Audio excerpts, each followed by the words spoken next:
मेहमान अल्लाह की रहमत होते हैं, लेकिन हमारे यहाँ उनको ज़हमत समझा जाता है।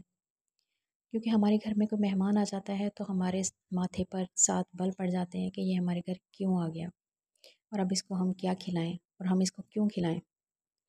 फिर मेहमान को देखा जाता है कि उसकी वर्थ क्या है। क्या वो कोई मासी है, या वो कोई हमसाई है, या वो कोई रिश्तेदार है, या वो कोई अमीर बंदा है। हम उसको उसके मुताबिक ट्रीट करते हैं, यानी हम मेहमान को रहमत नहीं समझते, हम मेहमान को भी कारोबार के तौर पे लेते हैं। अगर हमारे घर में मासी आई है तो हम उसको 1 गिलास पानी पिला के टरका देंगे कि बस ठीक है, क्योंकि ना हमने इसके घर जाना है और ना ही हमें इसके घर से कुछ खाने को मिलना है, क्योंकि वो गरीब बंदा है। उसके बाद अगर कोई हमसाया आएगा तो फिर उसको भी देखा जाता है कि ये हमसाई जो आई है, इसकी क्या वैल्यू है, इसकी क्या वर्थ है।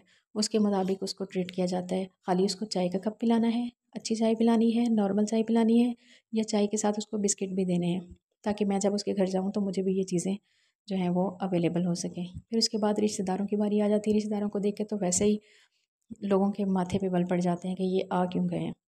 चलें, उनमें भी कैटेगराइज़ किया जाता है जी। ससुराल वाले आए हैं तो उनकी थोड़ी खैतर मदारत ज़्यादा की जाती है, और अगर कोई दूसरे रिश्तेदार आए हैं तो उनको थोड़ा बहुत चाय पानी पिला दिया जाता है।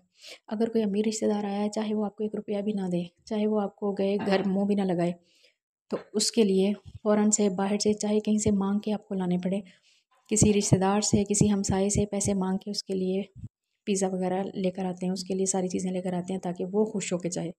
वो आपको खुश करे ना करे, लेकिन हमने उसको खुश ज़रूर करना है, क्योंकि उसके पास पैसे हैं और उसके पैसों का हमारे ऊपर इतना गहरा असर है कि हम उसके पैसों को वैल्यू कर रहे होते हैं उस टाइम। मैं ये नहीं सोच रहे होते कि वो हमारे घर में मेहमान है। हम मेहमान नवाज़ी को भी कारोबार में लेके चलते हैं।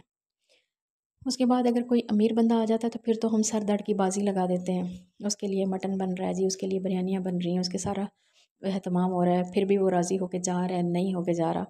लेकिन हमने अपनी सर तोड़ कोशिश कर लेनी है, अपने ऊपर कर्जा चढ़ा लेना है कि ये हमारे घर में मेहमान आया, हमने इसको खिला के भेजना है। असल में मेहमान जो है वो अल्लाह ताला की रहमत है, और जब अल्लाह ताला की रहमत घर में आती है, मेहमान घर में आते हैं, तो वो अपने साथ 70 बलाएँ लेकर जाते हैं। ये चीज़ हम नहीं सोचते। हम सिर्फ़ ये सोचते हैं कि मेहमान नवाज़ी भी एक कारोबार है, कि हमारे घर में कोई आया है, जितना वो हमें उसका आउटपुट दे सकेगा हम उतना ही करेंगे उसके लिए।